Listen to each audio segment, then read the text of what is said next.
je me suis fait pousser contre des cailloux avec un siphon. Un siphon en kayak, c'est une espèce de chasse d'eau. En fait, toute l'eau, elle est aspirée sous la terre et elle passe sous les cailloux. Et j'étais coincée, j'ai essayé de m'en sortir. J'ai posé mes sacs, ma pagaie, puis j'étais bloquée. J'ai essayé de me dire, je vais clipser mon bateau, je vais sauter sur le caillou, puis je vais le sortir de l'eau. Et en fait, au moment où j'ai essayé de faire cette manœuvre-là, c'était naïf en fait de penser que j'allais réussir, mais je me suis fait aspirer sous l'eau. Et c'est un peu un des pires scénarios qu'on peut avoir en tant que kayakiste, parce que à partir du moment où tu te fais aspirer sous l'eau dans une sorte de tunnel, tu sais jamais trop si ça sort au bout. La difficulté, c'est que vu que j'étais toute seule et que là j'avais ma pagaie, un sac étanche sur un rocher, mon kayak que j'avais poussé loin devant moi, donc j'étais toute seule sur une rivière en Himalaya en train de nager comme une débile après mon kayak pour essayer de récupérer mon matos. C'était le deuxième jour.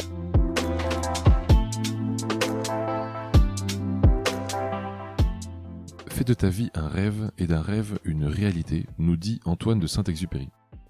Bonjour à tous, je suis Pierre-Arnaud d'Estremaux, voyageur et aventurier à mes heures perdues. J'ai créé le podcast Un bol d'air avec pour seul but de vous faire découvrir la face cachée de la vie des plus grands aventuriers, voyageurs et sportifs de ce monde, pour connaître tous les engrenages et les rouages qui façonnent finalement l'image publique que nous avons d'eux. L'idée est très simple, prendre 1 heure de leur temps pour vous partager les anecdotes les plus folles et vous faire rêver un peu. Bonne écoute!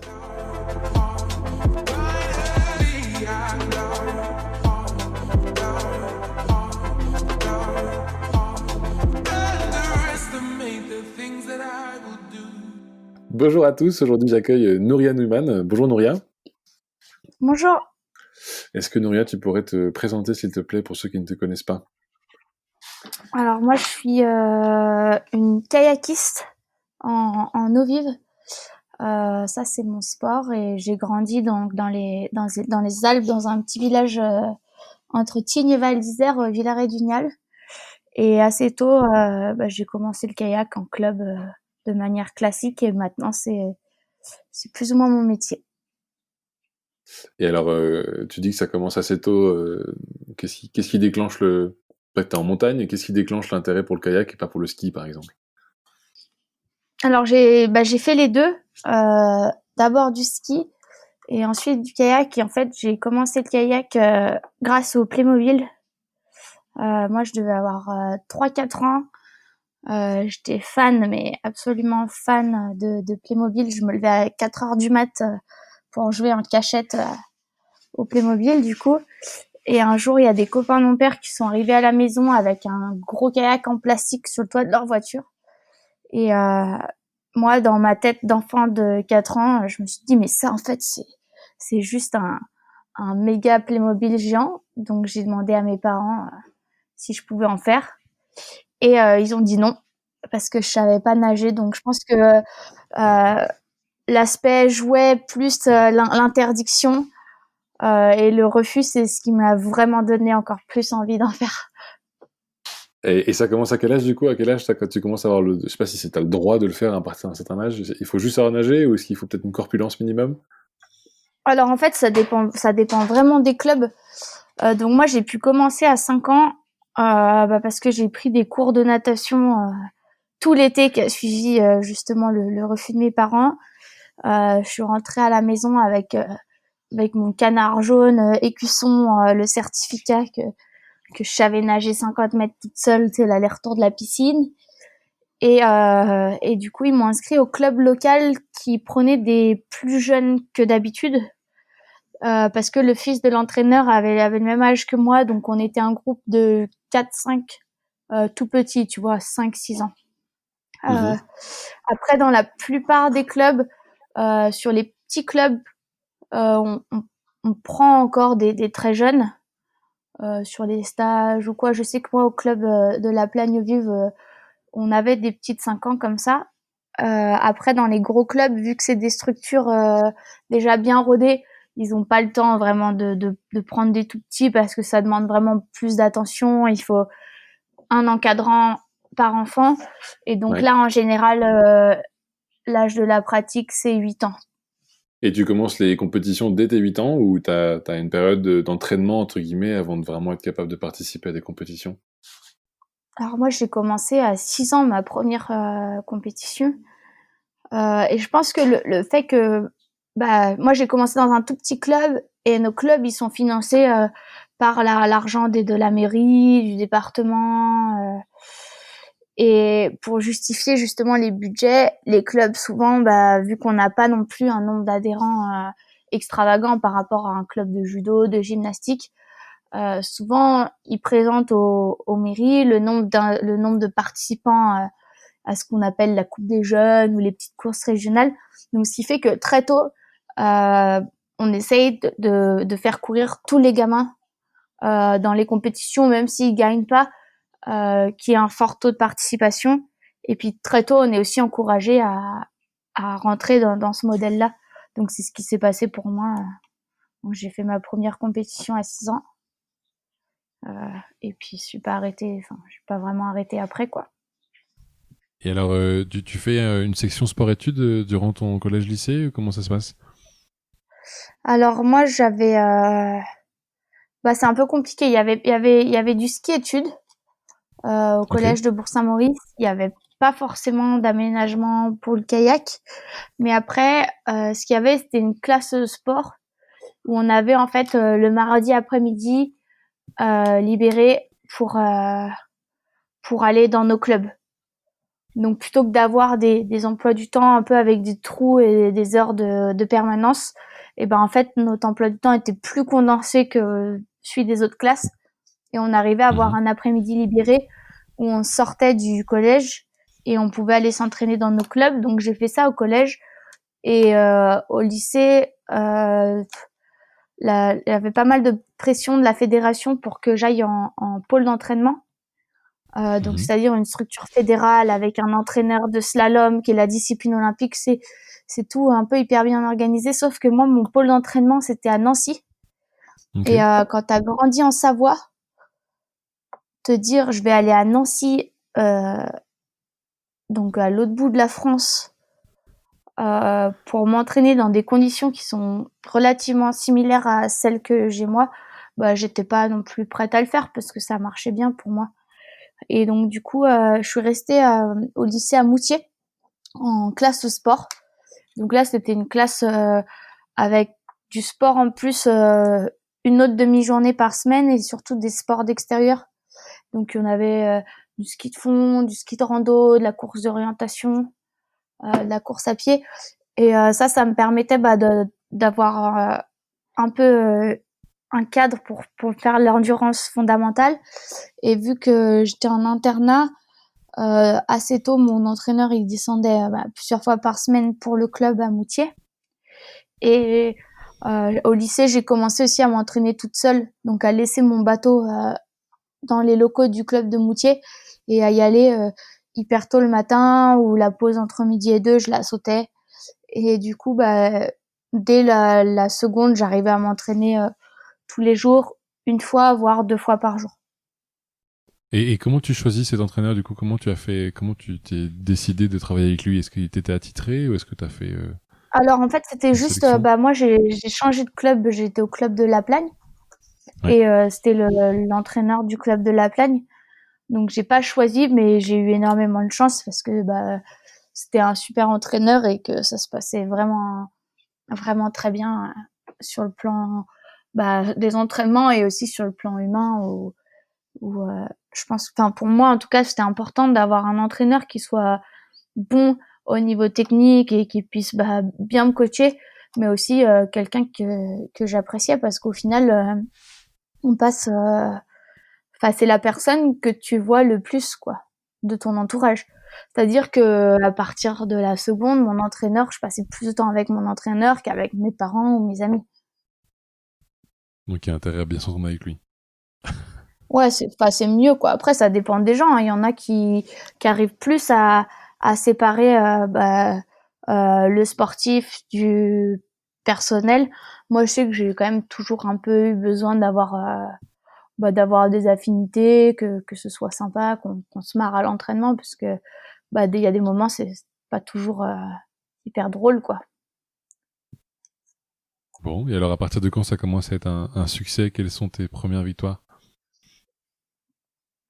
Bah, assez tôt, ça arrivait, enfin, je faisais des bonnes courses, mais c'est pas forcément très pertinent.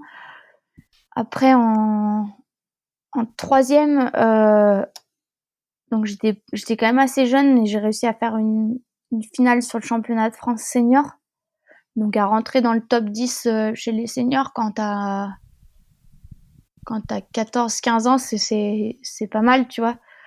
Ah bah Euh, oui. Après, bah, de manière un peu classique, équipe de France junior, moins de 23 ans, senior, avec quelques succès, mais surtout des grosses contre-performances. Euh, je pense que moi j'avais du mal à m'adapter vraiment au, au nouveau format de course. Donc ça me prenait toujours une ou deux saisons avant de bien comprendre et d'essayer de pas forcément aller à 100%, de rester un peu plus propre plutôt que tout tenter. Moi, j'avais tendance à prendre des risques énormes, à tenter le tout pour le tout et puis à me cracher quoi sur la plupart de mes courses, à rater une porte. Il Donc y, a j'ai appris ça lentement. il y a différents types de courses. Tu parlais effectivement de différents formats. Quels sont les différents types de courses du coup? Alors en slalom, c'est juste vraiment le niveau qui change. C'est-à-dire que quand tu arrives ta première année en cadet junior sur un championnat d'Europe junior, moi le niveau que j'avais pour faire une finale, il fallait que je produise un truc qui était quasiment à mon à mon maximum quoi en termes de potentiel. Et puis les années d'après, quand c'était ma dernière année de junior, donc t'as plus 15 ans à courir en moins 18, t'es vraiment 17 à courir en moins 18 ou 18 en moins 18 là.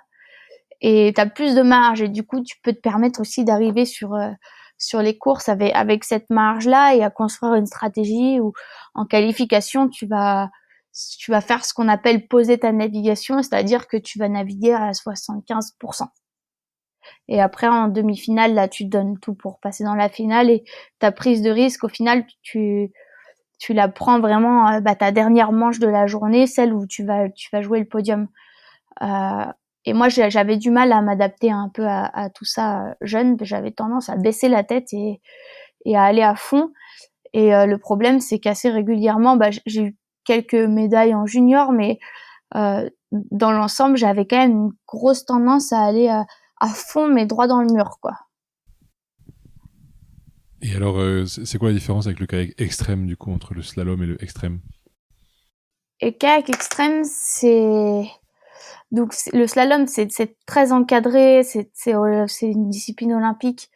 On est vraiment voilà, il y a un programme, il y a des courses, il y a un départ, une arrivée, un chrono. Et le kayak extrême, c'est quelque chose que j'ai pas forcément commencé en tant que tel. Moi, c'est-à-dire que mon père a commencé le kayak plus ou moins en même temps que moi. Et en parallèle de ma carrière de haut niveau en slalom ou de la compétition quand j'étais plus jeune, de temps en temps, j'allais avec le groupe d'adultes juste pour descendre des rivières. Et eux, ils avaient une pratique qui était complètement différente de ce que je pouvais avoir dans le cadre du club ou de la fédé, qui était une pratique loisir et où vraiment on partait en week-end, on campait, on descendait une belle rivière et puis le soir tu, tu, tu passais du bon temps avec les vieux autour du feu quoi et j'aimais bien et puis de fil en aiguille t'as envie quand même de découvrir des nouvelles sections de rivière ou de te challenger à faire des rapides de plus en plus durs et je saurais pas vraiment dire à quel point ça devient extrême ou pas parce que t'es vraiment dans la progression donc ça change pas trop quoi. Quelque chose qui est facile pour moi aujourd'hui, je pense que quand j'ai commencé il y a quelques années, c'était quelque chose qui était plutôt extrême. Et du coup, je sais pas si le terme il est vraiment approprié, mais bon, tout le monde l'appelle comme ça. Je crois que c'est un peu aguicheur comme nom de discipline. Du coup, ils appellent ça kayak extrême. Et ça, par rapport au slalom, bah, t'as une dimension loisir et surtout c'est moins encadré, quoi. C'est plutôt libre. Et alors, il y a des championnats finalement tous les ans, j'ai l'impression. Tu participes assez vite au championnat et t'es même sacré plusieurs fois championne du monde de kayak extrême. Qu'est-ce que ça fait du coup d'être championne du monde? Bah moi j'avais quand même fait vice-championne du monde en slalom en 2013 et on a gagné par équipe en 2014, donc c'était pas non plus quelque chose de qui m'a marqué. Et puis bah je sais pas si c'est cool hein, d'être champion du monde, mais des fois tu vois il y a des années où j'étais championne du monde puis j'avais pas non plus une manche une manche parfaite. Et c'est plutôt d'essayer de travailler ta navigation sur une section de rivière qui est relativement difficile avec des obstacles et des endroits où si tu te rates en slalom, si tu te rates, tu prends 50 secondes de pénalité. Bon, c'est saoulant parce que t'as passé ta saison à t'entraîner là-dessus et du coup bah t'es dégoûté. Et en kayak extrême, quand tu te rates bah ça fait mal quoi. C'est tu te prends un caillou ou tu bois un peu la tasse et tu te fais bien chahuter et c'est la grosse différence et c'est pour ça que quand tu finis une belle manche en kayak extrême, c'est sûr t'as le résultat mais t'as vraiment la satisfaction d'avoir su composer avec les mouvements d'eau. En slalom aussi, c'est un peu pareil, je trouve que c'est pas tant le résultat en termes de place mais plus est-ce que tu as réussi à produire bah, le maximum de ton potentiel de navigation. Et ça, c'est la partie que je trouve la plus intéressante. Et j'ai cru comprendre qu'il y avait aussi des projets, toi, à titre perso, d'expédition, plus comme des défis, je suppose, personnels. Tu pourrais nous en parler? Ouais, alors moi, depuis quelques années, bah, j'ai pris ma retraite un peu forcée en slalom parce que bah, j'étais devenue vieille et lente. En fin 2014, j'ai dû me faire opérer de l'épaule. Et puis tout le monde te dit ouais mais tu reviendras plus fort. Et puis moi bah je suis jamais revenue. Je pense que bah c'était difficile la rééducation, c'était long, c'était dur, mais plus sur la dimension mentale où je me suis rendu compte que peut-être que faire des compètes c'était plus vraiment ce que j'avais envie de faire. Et du coup, je m'éparpille un peu partout entre des projets de rivière, un peu des projets passion, et puis continuer la compète, et ça marchait pas. Et, euh, et au bout d'un moment, la Fédé, ils m'ont rendu un grand service. Alors, ils l'ont très mal fait, mais ils m'ont rendu un grand service, c'est-à-dire qu'ils m'ont foutu à la porte en m'envoyant une lettre. Enfin, c'était pas très cool, hein, ça fait jamais plaisir de se faire virer. Mais du coup, ça m'a forcé un peu à faire le pas et à dire bah ouais en fait et j'ai pas envie de m'acharner puis de continuer à faire ça toute seule dans mon coin là, ça va être dur. Ce que je veux vraiment faire c'est de la rivière et même en kayak extrême, la compétition j'en fais encore un peu parce que bah c'est bien pour moi, ça me challenge physiquement, techniquement, mais c'est pas forcément ma priorité. Et ce que je cherche à faire, c'est bah, descendre des sections soit de plus en plus compliquées, soit le vrai objectif, c'est de mettre en place des expéditions et, euh, et de trouver bah, des premières descentes ou des choses qui n'ont pas forcément été faites, ou si ça a déjà été fait, aller chercher bah, des descentes de plus en plus dures, de plus en plus loin. Et ça me plaît bien. Et alors, le Grand Canyon de la Stikine, on peut en parler un peu? Alors, bah, le Grand Canyon de la Stikine, je pense que ça a vraiment été en fait ma transition entre la compétition et le kayak d'expédition. Alors, c'était en 2014. On était aux États-Unis pour s'entraîner pour le championnat du monde. Le championnat du monde avait lieu en septembre et là, on était début juillet. On faisait un stage d'entraînement aux US. Ça faisait 2 semaines qu'on y était. Il me restait encore 2 semaines à tenir. Et en fait, on était au milieu, mais je crois qu'on était dans le Wisconsin. Il y avait rien autour. Il y avait une rivière artificielle au sommet d'une montagne parce que elle était alimentée par un réservoir de canons à neige tout en béton. Et moi, je naviguais mal, j'en avais marre. Ça me saoulait là d'être coincée au milieu de nulle part dans cet endroit un peu glauque où l'ambiance en équipe de France était un peu tendue parce qu'on commençait à être en sélection olympique pour Rio. Donc ça devenait très individualiste, très compétitif. On sortait en plus, des fois la compétition, ça engendrait une mauvaise ambiance, mais pas juste sur l'eau, quoi. Même entre nous, en dehors, où il y avait des groupes d'entraînement très divisés. Enfin, c'était franchement pas terrible. Et là, je me suis dit, mais c'est affreux, quoi. Faut que je me sorte de là. Et ça allait pas du tout. Du coup, j'ai pris un billet d'avion pour la Colombie-Britannique juste après la dernière Coupe du Monde de la saison.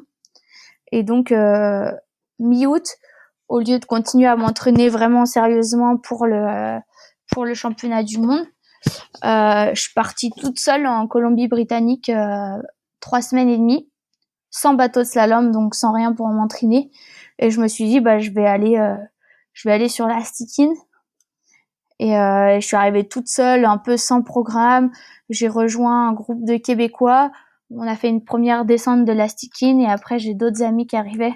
Donc j'ai refait 2 descentes et c'est un endroit, c'est tellement magnifique que après ça, je pense que revenir faire du bassin artificiel et tourner en rond en prenant un tapis roulant pour remonter au départ de la fausse rivière, c'était plus forcément quelque chose qui m'animait. Et puis j'avais ces images en tête où vraiment t'es en Colombie-Britannique, t'as la forêt partout autour de toi, tu pars, la rivière elle est toute plate et au bout de 30 minutes, d'un coup ça s'engouffre entre 2 murs de roches noires et là tu rentres dans le truc puis t'as quand même assez de courant et au moment où tu rentres, tu te dis là c'est foutu quoi. Je peux plus remonter parce que le courant il est trop fort, les murs ils sont trop c'est vertical, tu peux pas sortir, tu pourrais peut-être sortir en escalade mais il faudrait avoir tout le matos et ça prendrait probablement un jour ou 2 minimum. Et là tu te dis en fait voilà, là ça y est, le seul moyen pour sortir de cette rivière c'est de la descendre.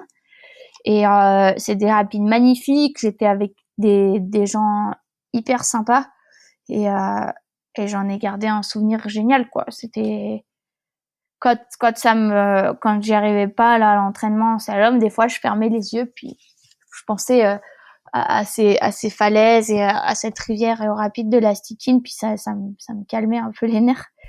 Et je pense qu'à partir de ce moment-là, c'est là où j'ai doucement transitionné vers un autre type de kayak qui correspondait plus à mes envies. Et donc, c'était le début de tout ça. Je suis pas assez à l'aise, mais c'est quoi le terme pour te remettre dans le bon sens en kayak? L'esquimotage. Ouais. Donc en fait, quand on se retourne, au lieu de sortir du kayak et de finir à la nage, c'est une technique qui permet en fait de se remettre à l'endroit puis de continuer la descente. Et c'est hyper important sur les expéditions parce qu'on a tout notre matériel dans le kayak. Donc on a mangé, notre duvet pour dormir, tout ce dont on a besoin. Et donc le problème c'est que si tu te retournes et que tu sors du bateau, il y a le risque de perdre son bateau et en plus il y a le risque de perdre un ou plusieurs des sacs qui sont attachés dedans. Donc c'est vraiment un type de pratique où ces erreurs-là, tu peux pas les faire quoi, ou faut pas les faire. Après c'est sûr que ça arrive, moi ça m'est arrivé de me rater bien comme il faut. C'est quoi le maximum de tentatives d'essai que t'as eu, toi, d'esquimoter, et puis t'y arrives pas, puis au bout de combien de temps tu te dis bon tant pis je sors du kayak? Après tu tu comptes pas trop, hein, parce que tu fais tout ton possible, puis au moment où tu sens que t'as plus d'air, bah là faut que tu prennes la décision d'abandonner. Moi j'ai eu une fois en 2015 où en fait c'était pas des tentatives de se remettre à l'endroit, mais j'ai fait un rapide et je me suis retrouvée coincée dans ce qu'on appelle un rouleau. Donc c'est un mouvement d'eau hydraulique qui te retient comme une sorte de mousse à la mer, sauf qu'au lieu d'avancer, elle est statique, et si toi tu te coinces dedans dans ton kayak, en fait tu tournes dedans, et des fois tu peux en sortir, tu te bats un peu, ça sort, et des fois en fait ça sort pas, et moi je me suis un peu trop battue, et au moment où j'ai voulu sortir, j'étais plaquée, l'eau ça allait pas, j'arrivais pas à sortir, donc ça a duré encore un peu. Finalement j'ai sorti, puis après le mouvement, même à la nage normalement ça t'envoie au fond, et puis tu prends un courant au fond, genre une lame de fond comme à la mer, qui t'aide à sortir. Mais si t'arrives pas à aller au fond, en fait tu tournes aussi à la nage de la même manière où tu tournais avec ton kayak. C'est un peu comme être coincé dans la machine à laver, quoi. C'est pas très drôle, quoi. Et là en fait j'ai pas pris la décision de sortir tout de suite, tu vois. Je me suis dit non, là je me bats, je vais m'en sortir sans nager. Et c'est vrai que c'est la première fois où je me suis rendu compte qu'il y a des fois où il faut vraiment prendre la bonne décision au bon moment, parce que moi j'ai un peu traîné, j'avais vraiment plus d'air, et je commençais à tomber un peu dans les vapes. Donc tu tombes dans les vapes sous l'eau, autant dire que c'est pas bon, quoi. Et donc ça c'est quelque chose où ouais, il faut se battre un peu, mais toujours se garder un peu cette réserve d'air pour pouvoir sortir ou faire autre chose. Mais ça c'est pas facile. Le mieux c'est de pas se rater. Bon, on le souhaite à personne. Tu disais tout à l'heure que tu avais des sacs accrochés dans le kayak et que tu partais plusieurs jours avec un sac de couchage, etc. C'est quoi la plus longue expédition que tu as faite du coup? Moi j'ai dû faire 7-8 jours, donc c'est pas très long, hein. C'est pas hyper long. Après, plus tu pars, plus t'as de poids. Pas beaucoup plus, mais la nourriture quand même ça pèse lourd. Donc je crois que la plus longue qui a été faite en kayak de rivière sans se réapprovisionner, c'est 19 jours. Ok. Là les bateaux ils sont vraiment lourds, donc c'est dur à manœuvrer. Mais après ouais, c'est on a tout dedans, donc c'est vite lourd, hein. Le bateau déjà il fait 22 kilos, et après dedans t'as un sac où t'as un matelas pour dormir, un duvet. On prend pas de tente parce que c'est trop lourd, donc on a juste une bâche. En général on fait une bâche pour 3 si on est plusieurs. Après on a un réchaud, on a du gaz, on essaye de pas trop en prendre, et puis de faire des feux au bord de la rivière si c'est possible. Mais il faut quand même toujours en prendre un de secours au cas où. À manger, on a une pagaie de secours, au moins une pour 3, c'est le minimum, en fonction des rivières, s'il y a des chutes ou ce qu'on appelle des slides. Des slides, c'est des toboggans en fait sur des rochers, donc des choses qui vont être un peu à risque au niveau de l'impact pour le matériel. On a une pagaie de secours, on a un kit de réparation des kayaks, on a une trousse de secours, on a une balise GPS pour s'il y a un problème, un InReach, les cartes. On a un peu toute notre vie dans nos kayaks. Et du coup, ça fait vite 35-40 kilos facile, ouais. Et alors, tu as une sécurité avec ce kayak ou pas? Est-ce que si jamais tu perds la pagaie, pour le coup j'ai compris, tu la perds définitivement, mais est-ce que le kayak, t'as un leash ou un truc que tu lui as accroché? Non, alors on n'accroche rien, parce que si t'accroches ton matériel, le problème c'est que ton système où il est accroché, il peut s'accrocher à un arbre au bord ou à un caillou au fond. Et en fait, ça provoque un risque de coincement. Et si toi t'es coincé sous l'eau, c'est fatal, quoi. Tu te noies. Donc c'est vrai que même nos gilets, on essaye vraiment d'avoir il y a des sangles, hein, il y a toujours des sangles. C'est toujours assez ajusté pour pas avoir ce coincement-là. Il y en a qui poussent même le vice à l'extrême, c'est-à-dire que ils prennent des chaussures sans lacets Ok. pour pas avoir le risque que le lacet s'accroche dans un caillou. Alors le problème de ça, c'est que des fois les lacets, ça tient quand même mieux le pied que sans lacets, donc t'as un peu toutes les écoles au niveau sécurité, au niveau de ce qu'il faut faire, pas faire, et après chacun en fonction de son expérience et de ses préférences choisit ce qu'il veut ou pas. Moi j'aime bien les lacets. Voilà. Juste pour revenir sur cette fameuse expédition de 8 jours, tu as fait quoi sur ces 8 jours? Alors sur 7, j'ai fait 7 jours, j'étais en Inde, au Ladakh, et en fait j'ai Magnifique. décidé de partir en solo, et puis c'est une de mes plus grosses expés, mais peut-être pas pour les bonnes raisons, en fait c'est pour les mauvaises raisons, parce que alors je suis pas partie seule pour me dire ouais je vais faire un solo et revendiquer quoi que ce soit. C'est juste que depuis que j'ai arrêté la compétition à Salom, je me suis dit mais plus jamais je voyage dans un pays juste pour une compétition. Parce Ok. qu'on avait quand même passé beaucoup de temps à aller à un endroit, faire une compète, repartir, et t'as pas vu grand chose, quoi. Ok. Et t'as pas profité du pays, t'as pas eu le temps de rencontrer les gens. Et du coup, j'avais une compétition en Inde et je me suis dit non, c'est sûr que je reste en Inde plus longtemps. Et on a monté un projet d'une autre expé dans l'état de Kerala, au sud de l'Inde, pour découvrir des nouvelles rivières. Et il y avait des niveaux d'eau assez élevés, des risques de crues. Donc nous, en général, c'est top pour nous parce que ça nous permet d'explorer d'autres sections ou faire des trucs classiques qui deviennent vraiment durs. Mais les autorités indiennes, ils nous ont pas accordé nos permis, alors qu'on était sponsorisé par l'Office du tourisme de l'État de Kerala. Ils nous ont bloqué nos permis. Il y avait nos noms dans tous les postes police et les contrôles de la région. Et du coup, on a passé 2 semaines plus ou moins à se faire arrêter par la police ou les gardes forestiers ou les maires ou les trucs comme ça.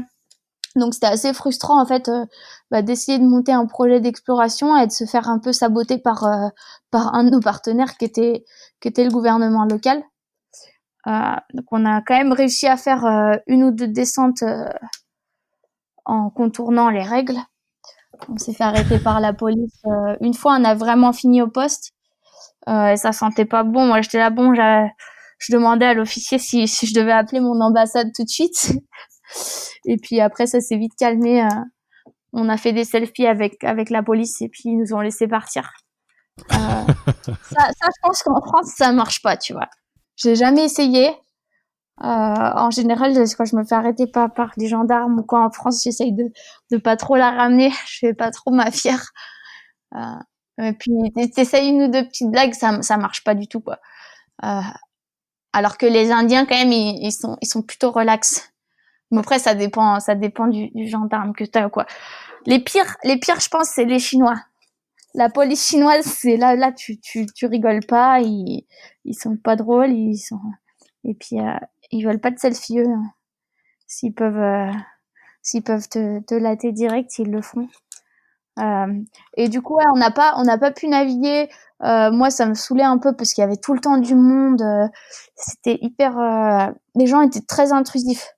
C'est-à-dire que déjà, ils nous dénonçaient à la police, les Indiens, ce qui fait pas trop plaisir. Mais bon, après là, je comprends, en fait, tout le monde fait ça. En ce moment, les gens font pareil, ils se dénoncent à la police. C'est assez bizarre comme démarche, mais donc ils nous dénonçaient.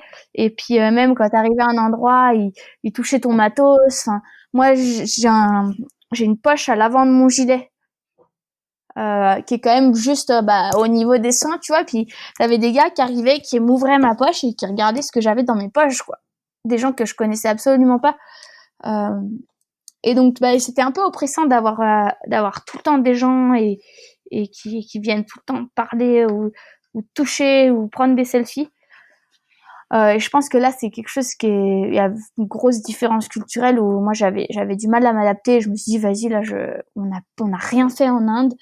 Je déteste cet endroit. Tout le monde en dit le plus grand bien, donc je vais rester, je vais changer d'endroit, je vais aller en Ladakh. Je vais faire cette expédition dont on m'a parlé toute seule, comme ça j'aurai la paix, j'aurai personne. Et peut-être que ça ira mieux avec l'Inde et que en vrai c'est un beau pays. Et du coup j'ai un peu planifié ça à la dernière minute et je suis partie toute seule en faisant pas mal d'erreurs avant même de partir. Où on a des combinaisons étanches qu'on appelle des dry suits, donc qui nous maintiennent quasiment secs. Et donc c'est hyper important d'avoir ça quand tu vas dans des rivières où il fait froid parce que bah l'hypothermie ça arrive assez vite. Et donc quand t'as la dry suit que tu restes au sec, ça te change la vie quoi. C'est un niveau de confort au-dessus, puis ça t'apporte quand même pas mal de sécurité, beaucoup moins de fatigue. Et j'avais pas ça parce que les douanes ils savaient pas ce que c'était, donc ils me l'avaient gardé. Après les problèmes avec la police, j'avais des problèmes avec les douanes. Euh, et puis j'ai planifié ça bah j'avais pas trop d'argent, pas trop de budget, donc un peu à l'arrache aussi. J'ai acheté une carte. En fait, les courbes de niveau sur ma carte, elles étaient fausses. Donc à chaque fois que on fait des calculs de dénivelé, en fait, ça nous donne une idée de si la section de rivière qui arrive, elle va être dure ou pas. Et en fait, à chaque fois, j'étais bah ouais, c'est tranquille. Et j'arrivais dans des trucs durs, tu vois, ou l'inverse. Et je comprenais pas. Et puis je me disais mais oh là là, mais t'es vraiment nul quoi. T'aurais franchement dû faire un effort sur les maths au lycée. Et du coup, je refaisais les calculs. Puis au bout d'un moment, je me suis rendu compte que plus tard que ma carte, elle était fausse quoi. Quand j'ai tout refait avec l'ordi sur Google Earth, je me suis rendu compte que c'était la carte qui était fausse et toutes les courbes de niveau, elles étaient mal placées au niveau de la rivière quoi. Il manquait des ponts, enfin c'était un peu compliqué. Après, pour aller à la rivière, j'avais rendez-vous à 5 heures du mat avec les deux personnes qui allaient me déposer. Et quand je suis arrivée à 5 heures du mat au point de rendez-vous, le gars qui devait conduire la voiture, il était ivre mort. Donc on est parti à 11 heures parce qu'il pouvait pas se lever.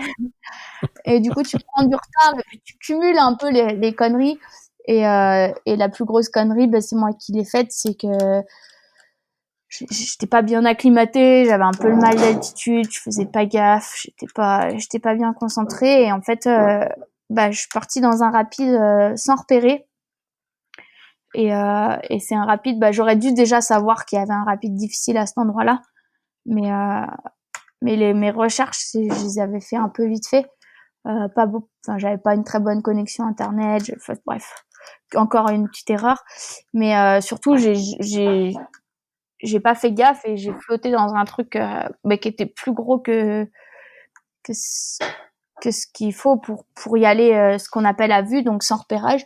Et donc j'ai pas repéré, je me suis fait pousser contre des cailloux, un espèce de promontoire rocheux avec un siphon. Un siphon en kayak, c'est une espèce de chasse d'eau. En fait, toute l'eau, elle est aspirée sous la terre et elle passe sous les cailloux. Et j'étais coincée, j'ai essayé de m'en sortir et j'ai essayé j'ai posé mes sacs, ma pagaie, puis j'étais bloquée. J'ai essayé de me dire je vais clipser mon bateau, je vais sauter sur le caillou, puis je vais le sortir de l'eau. Et en fait, au moment où j'ai essayé de faire cette manœuvre là, c'était naïf en fait de penser que j'allais réussir, mais je me suis fait aspirer sous l'eau.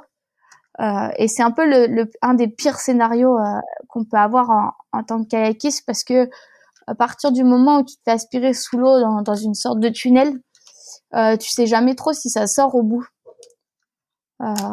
Et donc là, c'était la pire situation possible. J'ai eu beaucoup de chance, c'est que je suis sortie assez rapidement au bout. La difficulté, c'est que vu que j'étais toute seule et que là j'avais ma pagaie, un sac étanche sur un rocher, mon kayak que j'avais poussé loin devant moi, donc j'étais toute seule sur une rivière en Himalaya en train de nager comme une débile après mon kayak pour essayer de récupérer mon matos. Et ça c'était pas facile, ouais. Et du coup c'est devenu un peu dur très vite. C'était le deuxième jour. C'était le deuxième jour, ok. Quand tu te fais aspirer comme ça, du coup, ton premier réflexe, c'était quoi? C'était de sortir du kayak et d'attendre que le siphon te ressorte à la surface? Ouais, alors sur le coup, à partir du moment où je me suis fait bloquer, jusqu'au moment où j'ai récupéré toutes mes affaires, en fait, c'était pas très dur parce que j'avais pas le choix, j'avais pas d'autre choix que de faire tout ce qui était possible pour m'en sortir. Donc là, en fait, c'est vraiment, là, pour le coup, c'était juste, je me battais, quoi. Je faisais vraiment d'étape en étape. Ok, je suis coincée. Est-ce que j'arrive à sortir et rejoindre le lit de la rivière? Non. C'est quoi mes options? Et puis tu choisis tes options. Ok, là j'ai un caillou, peut-être je peux monter dessus. Et puis tu fais tout le temps. Et au moment où je me fais aspirer, je sais que c'est pas bon, quoi. Mais voilà, qu'est-ce que je fais pour minimiser mes chances de rester bloqué en dessous? Je pousse mon bateau le plus loin possible de moi, puis j'essaye de nager au fond. Et dès que je sens un peu des cailloux, je me pousse loin des cailloux. Donc tu fais ça, tu sors. Une fois que tu sors de l'eau, t'es content parce que t'es pas coincé dans le siphon, dans le tunnel. Et là tu te dis, ouais, mais là en fait, si je perds mon bateau, je suis foutu. Donc tu nages de toutes tes forces pour récupérer ton matos. Et en fait, c'est vraiment seulement bah quand même assez longtemps après, parce qu'il a fallu que je remonte la rivière à pied en kayak pour récupérer mon sac étanche qui avait ma balise GPS, ma carte, le téléphone, ma carte bleue, mon passeport, enfin tout, quoi, le permis militaire. Euh, et c'est seulement à ce moment-là où j'ai vraiment dû, une fois que tout était fini, ou au final c'est là où tu fais, voilà, en fait, c'était chaud.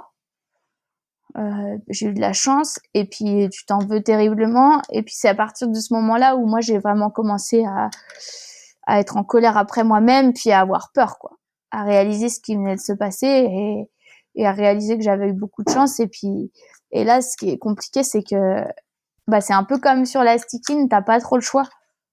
Toi, le seul moyen de te sortir de là, c'est de continuer à descendre, sauf que moi, j'étais quand même pas très très loin de l'hypothermie. J'avais vraiment froid. Et puis, j'avais surtout peur, et j'étais en état de choc, quoi, de ce qui venait de se passer. Et c'est là où les 5 jours d'après, ils ont été très compliqués, et pas forcément, enfin, même pas particulièrement le kayak. Le kayak, c'était dur parce que j'avais peur, mais après, j'ai réussi à me remettre dedans. Mais même, j'avais peur du noir, en fait. Des trucs tout cons, quoi. Ou puis, tu te sens seul aussi, parce que t'étais un peu tout seul. De fait, t'avais même pas un moyen de joindre éventuellement quelqu'un ce jour-là pour te dire J'avais un InReach. En fait, tu peux envoyer des textos via la balise InReach. Alors normalement, dans cette région de l'Inde-là, t'as pas le droit au téléphone satellite. Puis là, tu joues un peu avec la limite encore de la légalité. Ce qui était le thème de mon voyage en Inde, j'ai l'impression de jouer un peu avec les règles. Mais j'étais quand même en contact avec ma maman. Sauf qu'elle savait pas que j'étais toute seule. Donc en fait, les messages que je lui envoyais, c'était bien arrivé au camp 4, tout va bien, un bisou. Et puis il était hors de question que je dise avec qui que ce soit ce qui venait de se passer, quoi. Parce que tu sais que t'es tout seul, et franchement, t'aurais bien besoin d'en parler. Sauf que en parlant à quelqu'un qui est pas là, tu les mets dans la pire situation possible, quoi, d'angoisse, de stress. Et donc ce serait encore pas, déjà ce qu'on fait, c'est fondamentalement égoïste, comme ça, de partir, puis de mettre tes proches dans une situation où ils s'inquiètent. Mais là, ça aurait été le paroxysme de l'égoïsme, où tu fais ce qui est bon pour toi, quitte à faire à les mettre dans une situation hyper inconfortable, quoi, parce qu'ils ont pas, il y a pas d'information, quoi. Du coup, je lui ai rien dit. Comme ça, elle s'inquiétait pas.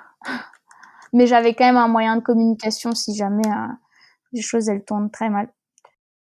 Et ça t'a pas vacciné cette Ça m'a pas vaccinée parce que ça, c'était dur. Mais et puis tu te poses quand même des questions, hein, de dire est-ce que ça vaut vraiment le coup, mais qu'est-ce que je fous là? Là, t'as peur, t'as froid, est-ce que c'est forcément hyper intelligent? Et puis j'avais plein de doutes, et à un moment donné, en fait, peut-être un peu plus de 24 heures après l'accident, Je passe dans un tout petit village et il y avait des enfants, des apprentis moines au bord de l'eau qui me font signe de venir. Et au début, je me dis, ouais, non, là, t'as pas le temps et tout, t'as déjà perdu tellement de temps entre le chauffeur, l'accident et tout. Et puis, je me dis, ouais, mais t'es là, vas-y, au pire, on verra. Et je me suis arrêtée, j'ai enlevé tout mon matos, je les ai laissés jouer avec le matos, c'était hyper sympa. Et en fait, ils m'ont un peu sauvée parce qu'en les regardant jouer, je me suis dit, mais c'est pour ça que tu fais ça. Si tu t'amuses pas, si t'arrives pas à passer du bon temps, bah, ça sert absolument à rien d'être là. Et à partir de ce moment-là, j'ai pu un peu, bah, reprendre le contrôle de ce qui se passait et, et être un peu plus, bah, juste dans l'état d'esprit, être plus positive, tu vois, vraiment profiter, bah, de l'endroit, des rapides et dire, ouais, là, ça c'est cool, ça c'est beau, là je m'amuse. Et je pense ils m'ont vraiment sauvée. Si je les avais pas rencontrés et si j'avais fini la descente un peu dans des mauvaises conditions avec un peu avec mes idées noires et en ayant peur et en étant stressée tout du long, bah c'est sûr que là peut-être ça m'aurait vaccinée. Mais du coup non. Et t'en as refait depuis des expéditions? Ouais, ouais, on a fait pas mal là, c'est ça, c'était en 2018. Ouais. Et puis fin 2018, je suis partie, j'ai repris une formation à Paris. Et après la formation, je suis partie en Argentine faire une expédition dans les Andes sur le Rio Tunuyan. C'est un truc qui avait déjà été fait. Euh, on était les troisièmes à réussir. Bon, c'était la cinquième tentative. Mais par contre, on y allait avec un plus gros niveau d'eau. C'est-à-dire que normalement, cette rivière, elle se descend en mars. Et là, on y était en décembre, donc vraiment bah, au plus haut de la fonte. Ouais. Et bah, c'était 9 jours ou 10 jours, je crois. Mais il y avait un jour à cheval, donc c'était pas tout un kayak. Mais alors le cheval, c'était horrible parce que moi j'ai peur des chevaux. Je me suis fait mordre par un poney quand j'avais 5 ans. Donc c'était presque aussi stressant que la rivière pour moi. Et donc on a refait ça. Euh, ça s'est ça s'est moyennement bien passé parce qu'avec les gros niveaux d'eau, on était un groupe de 5, puis il y en a 3 qui ont dû sortir à pied. Et avec Ben Stooksberry, nous, on a décidé de continuer en kayak. Donc, quand tu prends la décision de scinder un groupe, en général, ça, bah, c'est quand même un peu un échec. Puis ça crée des tensions. Enfin, c'est jamais l'idéal, mais quand t'as traversé le monde entier pour faire un truc et que tu sais que tu peux le faire, mais que tu peux le faire à 2, mais pas à 5, parce que les 3 autres, ils sont pas forcément prêts ou dans des bonnes dispositions, ben c'est une décision un peu compliquée à prendre. Dans l'idéal, il aurait fallu qu'on sorte avec eux puis qu'on y retourne, mais pareil, pour récupérer les bateaux, il refaut un permis militaire. Tu te dis ouais non, en fait on va sortir de là avec nos bateaux, ce sera moins compliqué après. Et et vu qu'on avait fini cette expé où ça s'était super bien passé avec Ben, mais quand même on était un peu triste de pas avoir réussi tous ensemble, puis c'était un peu particulier. Et à un moment donné on s'est regardé et on s'est dit mais toi t'as envie de rentrer chez toi pour Noël? Et Ben il m'a dit ouais non moi pas trop. Et du coup on est resté au Chili 2 mois de plus. 2 mois de plus, et on est allé en Patagonie. Et là en Patagonie, bah Ben il y a une expé qu'il avait déjà testé 2 fois sur le Rio Año Nuevo, donc lui c'était son objectif. Et après, sachant que les conditions météo c'est vraiment compliqué, des fois il pleut, il neige, des fois il fait chaud, donc c'est vraiment dur de prévoir les niveaux d'eau. On a juste on avait pour objectif, on avait une liste de rivières qu'on voulait faire, des premières descentes qu'on voulait repérer, des jeunes pagayeurs locaux, notamment Jaime Lancaster, qui navigue vraiment fort, avec qui on s'était dit ouais on va essayer de faire 1 ou 2 projets avec. Et du coup on a fait pas mal de on a eu énormément de chance avec les conditions. et on a pu faire ce qui s'appelle le Triple Crown. Donc c'est 3 rivières très dures au Chili et très renommées. Donc enchaîner les 3 dans la même saison, ça avait jamais été fait. Et après, en plus de ça, on a réussi à faire l'Año Nuevo, qui était un des rêves de Ben depuis longtemps. Et on a rajouté 2 autres premières descentes en plus, même 3 autres premières descentes en plus dans notre séjour. Donc c'était vraiment un peu un carton plein. Après, c'était dur parce que tu portes beaucoup ton bateau sur le dos, des jours et des jours de marche avec le bateau, mais de toute façon, maintenant, pour faire des premières descentes, souvent quand même, il faut aller loin, quoi, et marcher. Et tiens, en parlant de ce transport de bateau, j'essaie d'imaginer toi arrivant à l'aéroport, ça ressemble à quoi? Comment tu balades ce bateau? Après, j'ai quand même l'habitude enfin, quand tu portes ton bateau avec tout ton matos dedans pendant 3 jours, on a un espèce de sac à dos. Mais bon, le bateau, il est à 40 kilos. Donc, c'est un peu dur. Et donc, à l'aéroport, j'ai mes petites techniques. J'ai un sac à ski à roulettes avec mes pagaies et tout mon matos que je peux traîner. Et après, j'ai que ça, mon sac à dos normal et mon bateau sur l'épaule. Donc, c'est lourd, mais ça marche plutôt bien. Après, des fois, quand je suis vraiment fatiguée, je le mets en travers sur le caddie. Et ça, c'est dur. Les gens dans les aéroports, ils se poussent pas. Tu sais, ils te regardent galérer, puis personne ne se pousse. Donc ça, c'est pas forcément drôle. Pareil, prendre un bus ou un transport en commun en France avec... je peux pas avec le kayak, mais des fois, tu sais, j'ai mon sac avec mes pagaies. Et les gens, ils se poussent pas, quoi. Ils t'aident pas.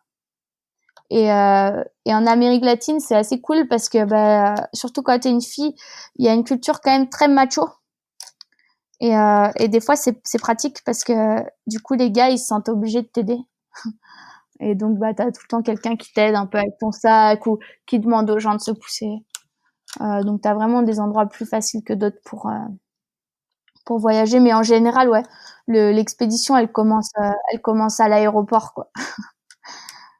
C'est un bon échauffement. Tu en vis aujourd'hui, Nouria? C'est ton métier à plein temps? Comment ça se passe? C'est mon métier à plein temps, mais après, j'habite encore j'habite chez mes parents un peu à tour de rôle. Je sais pas si t'as vu le film Tanguy.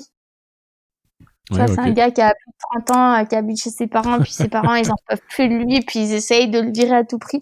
Moi, je suis un peu comme Tanguy, à part que, vu que je suis pas trop là, mes parents, ils sont quand même contents de m'avoir quand je suis là. Et puis, vu qu'ils sont séparés, en plus, je les vois pas souvent en même temps. Donc, c'est vrai j'ai de la chance parce qu'ils sont contents de me voir quand je rentre. Et du coup, j'ai 28 ans, puis j'habite encore chez mes parents. Et c'est ce qui c'est ce qui me permet de continuer à faire ce que je fais parce que, c'est sûr, j'ai des sponsors, j'arrive à peu près à en vivre. C'est-à-dire qu'à la fin de l'année, avec ma SARL, j'arrive à équilibrer le truc, puis à pouvoir planifier d'autres projets pour l'année d'après. Mais c'est vrai que je mets pas beaucoup d'argent de côté, voire pas du tout. Et c'est rendu possible parce que j'ai pas de loyer à payer et que j'ai quand même un point de chute en France. Sinon, ce serait vraiment compliqué. Donc ouais, j'en vis, mais c'est aussi parce que j'ai 2 parents hyper cool j'ai une chambre d'amis chez ma mère, c'est chez nous, puis j'ai une chambre chez mon père aussi, donc j'arrive à en vivre, j'arrive à en faire toute l'année. J'en vis pas vraiment, mais je fais la chose que j'aime le plus au monde au quotidien, donc j'en vis un peu quand même. Si tu dis que t'en vis, dans le sens, excuse-moi, tu vis que t'en fais toute la semaine, toute l'année, ça ressemble à quoi du coup ta journée du jeudi? En général, j'ai pas de journée du jeudi parce que vu que je fais plus trop de compètes, j'ai plus vraiment de programme d'entraînement bien précis. C'est juste je vais choisir un endroit avec un projet, et puis je vais essayer de naviguer au maximum à cet endroit-là. Donc soit un projet d'expé, soit un projet de descente de rapide difficile. Mais donc en général dans l'année, sauf blessure et contexte particulier, je navigue quasiment tous les jours. Et après, en plus de la navigation, t'essayes aussi de maintenir une condition physique qui est bien. Mais c'est vrai que moi, même quand je faisais du slalom, je suis un peu partisane le meilleur entraînement pour le kayak, c'est de faire du kayak. Alors après, c'est peut-être pas vrai. Et je dis ça sans doute, enfin c'est même sûr, parce que je déteste la muscu et je déteste le travail en salle et ça me gonfle. Tu vois, là, de me mettre sur un tapis à l'intérieur, il n'y a rien de plus aliénant. J'aime pas ça, j'y trouve aucun intérêt. Et donc, du coup, j'ai toujours été un peu partisane de dire, ouais, mais le meilleur entraînement pour faire du kayak, c'est d'en faire. Et donc, je passais beaucoup plus de temps sur l'eau que pas mal de monde. Par contre, en salle, beaucoup moins de temps, du coup. Je pense qu'aujourd'hui, je fais toujours un peu ça. Après, faut marcher pas mal. Donc, pour les expés, là, c'est vraiment, faut faire de l'endurance fondamentale. Donc, du coup, j'essaye de, si je peux aller faire du vélo ou marcher ou courir ou parce qu'il n'y a pas d'eau dans les rivières, je le fais. Mais c'est vrai que ma priorité absolue sur une année, c'est de faire du bon kayak et d'aller là où les conditions elles sont optimales. Eh bien, t'as eu des frustrations durant ta carrière là, jusqu'ici? Des éléments que tu regrettes ou t'es triste de pas avoir fait? Des frustrations, t'en as toujours, quoi. À partir du moment où, en fait, je pense que à partir du moment où t'as un objectif et où t'essayes d'accomplir cet objectif, où t'as des attentes, t'as des frustrations dès que tu réponds pas à ces attentes. Et je pense que des fois, c'est compliqué d'être tout le temps bon, quoi. Où il y a eu des moments, surtout dans ma carrière en slalom, où mes objectifs, ils étaient très élevés, mes attentes sur ce que je devais produire en termes de navigation, elles étaient trop hautes par rapport à ce que j'étais capable de produire. C'est-à-dire que moi, je voulais être tout le temps à 100%, mais c'est impossible, tu vois. Et puis quand t'es jeune, tu t'en rends pas compte que c'est pas possible. Enfin, je pense que j'avais pas la maturité pour me laisser de la place, pour prendre des semaines de repos quand j'étais fatiguée. Du coup, j'allais quasiment au burn-out, un peu par acharnement. Et dans ces moments-là, t'as des frustrations parce que t'es extrêmement fatigué, t'es hyper exigeant envers toi-même et t'es pas capable de t'arrêter. Puis du coup, ce que tu produis, mais ça devient, enfin, ce que tu fais, c'est nul, quoi. Et tu tombes dans ces cercles vicieux où ce que tu fais, c'est nul, mais tes exigences, c'est les mêmes, elles sont trop élevées, et du coup, tu t'acharnes et tu continues. Plus tu continues, plus tu te fatigues. Plus tu te fatigues, moins tu arrives à produire ce que tu veux, plus ton niveau, en fait, de kayak se détériore, plus il est loin de tes attentes initiales, plus t'es frustré. Et ça t'arrive un peu enfin, moi, ça m'est arrivé plusieurs fois dans ma carrière, surtout en slalom. Maintenant, en extrême, j'arrive à avoir un équilibre et à vraiment avoir des moments où j'ai pas envie de me faire peur. J'ai pas envie de trop forcer et où je vais faire des choses un peu plus faciles et je profite de d'autres aspects de mon sport, à bosser un peu plus de la technique que de faire du gros engagé parce que il y a certains pageurs qui sont très très forts là-dedans et qui arrivent vraiment à s'engager mentalement tout le temps. Moi, je sais que j'ai des retours d'expédition assez difficiles où je me dis là je peux plus avoir peur, je suis plus capable, quoi. De faire un gros rapide où tu le regardes, où t'es vraiment mort de trouille et aller t'engager dedans parce que c'est quelque chose, tu vois la ligne, t'en es capable. Il y a des périodes où je sais que j'ai besoin de faire des pauses et du coup je fais des pauses et je me réoriente sur des sections de rivière plus faciles ou je vais faire un petit coup de slalom ou un petit coup de freestyle comme ça où il n'y a pas de prise de risque. Mais ouais, des frustrations, il y en aura toujours. Je pense que la personne, enfin l'athlète ou même la personne dans sa vie qui dit non, moi j'ai jamais été frustrée, il te ment un peu, c'est pas possible quoi. C'est quoi ton prochain défi du coup, ta prochaine expédition? Alors j'avais un défi cette année qui aurait été de descendre une chute de plus de 100 pieds. Et donc ça c'était vraiment mon objectif de 2020, mais je sais pas si ça va être possible parce qu'on n'a pas beaucoup de chutes en France. En fait, la géologie de nos rivières fait que on n'a pas beaucoup de chutes avec vraiment du fond en réception, surtout pas aussi hautes et qu'on peut descendre en kayak. Donc, mon plan c'était de m'entraîner aux États-Unis là au printemps. Donc j'étais aux États-Unis 2 semaines et demie. Les niveaux d'eau étaient pas encore suffisamment hauts, mais c'était bien parce que je revenais de blessure. Je me suis un peu j'ai une tendinite. Donc cet hiver en plus j'étais en arrêt parce que j'étais blessée. J'ai repris bien et puis là il y a eu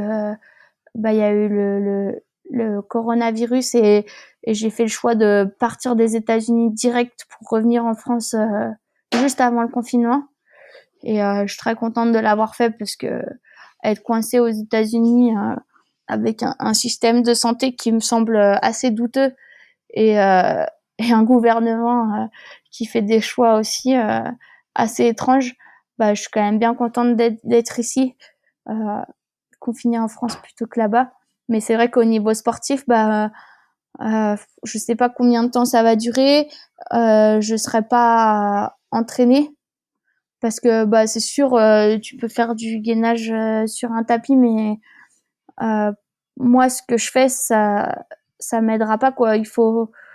C'est tellement de la sensation, de la technique et puis aussi une grosse dimension mentale où faut être capable de contrôler bien ta peur, pour pas être brusqué, pour vraiment être dans le moment et réaliser tous tes mouvements à la perfection. Et du coup, j'ai peur de vraiment pas être prête cette année parce que l'idée c'était aussi de descendre d'autres chutes un peu plus petites et aller chercher de plus en plus haut et aller vraiment chercher et du contrôle technique et aussi un peu de confiance avant d'aller faire ce nouveau truc. Et donc du coup, j'espère que je vais pouvoir reprendre un peu l'entraînement cette année, mais je suis quasiment sûre que ça va être un projet pour 2021 parce que les frontières là, je pense que ça va être fermé encore assez longtemps. Et puis c'est pas quelque chose que je peux faire comme ça quoi. Il faut vraiment que je me sente prête. Alors après, si je me sens prête, je le ferai, mais je pense que là c'est tout reporté et puis on verra. Ok. Tu comptes t'arrêter un jour, Nouria? Peut-être si ça me plaît plus, j'arrêterai, mais je pense pas que ça arrivera. Ça va bientôt faire 1 heure qu'on discute, Nouria. J'ai 2 petites questions avant qu'on se quitte. La première, c'est comment on fait pour te suivre? Comment on fait pour suivre un peu tes exploits? Alors moi, je suis je vis dans l'air du temps. Je suis sur les réseaux sociaux, Instagram, Facebook, YouTube. Je fais pas TikTok parce que je suis déjà trop vieille et puis j'y comprends rien. Mais ouais, sinon ces 3-là, ouais, ça marche. Et si tu devais parler à quelqu'un qui souhaite se lancer dans le kayak, qu'est-ce que tu lui dirais? Si je devais parler à quelqu'un qui devait se lancer dans le kayak, je dirais que au début c'est hyper ingrat. C'est pas forcément très agréable. Ça fait peur parce que t'as cette angoisse quand même t'es un peu coincé dans un gros truc en plastique sous l'eau quand tu te rates. En plus quand tu te rates, l'eau elle est froide. C'est un peu ouais, c'est vraiment pas facile au début, mais si tu t'accroches, ça vaut vraiment le coup. Du coup, je leur conseille de bien s'accrocher puis que ça viendra, même si au début c'est pas facile. Et si tu revois Nouria qui est en seconde, qu'est-ce que tu lui dis à elle?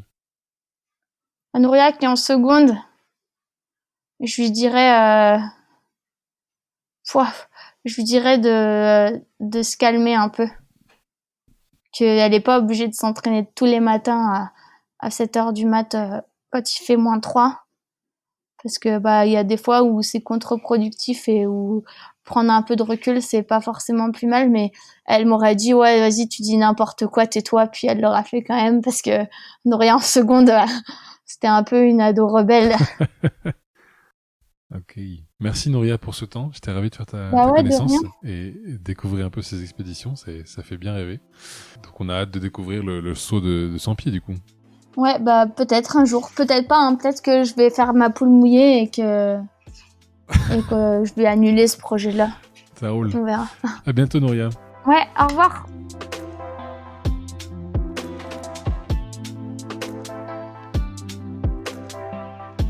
Si vous avez aimé ce podcast, n'hésitez pas à le partager à au moins 2 personnes pour le faire connaître encore plus.